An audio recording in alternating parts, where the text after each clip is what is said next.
Police in Sanger still searching for answers in the murder of a 17-year-old, Maria Guadalupe Garcia. Officers say she was shot to death around 1 o'clock Sunday morning. It's Sanger's first homicide of 2021.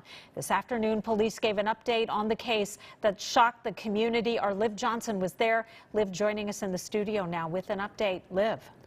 Well, police say they do have at least 2 suspects that they believe were involved in her murder, but there's roughly an hour between the last time she was seen and the time she was found dead that police are still trying to piece together.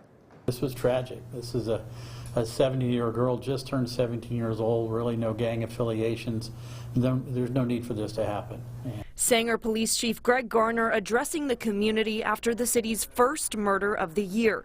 The victim, 17-year-old Maria Guadalupe Garcia, found dead just a half a mile from her home in Sanger around 1 o'clock Sunday morning. Autopsy later showed that the victim had suffered from a single gunshot wound to the back of her neck.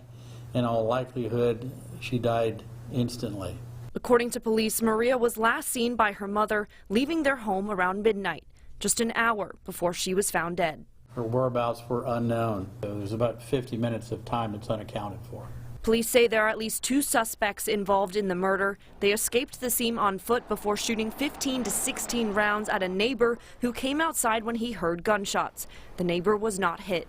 If you heard the tape and heard the number of shots that were fired, we're lucky that no one else was injured as well.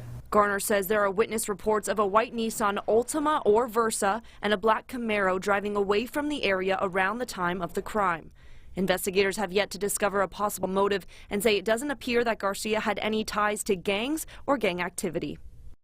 They have surveillance footage from neighbors and street cameras, but they believe someone out there has answers to this crime. And if you do, they're asking you to contact the Sanger Police Department. Live in studio, I'm Liv Johnson, KC24, local news that matters.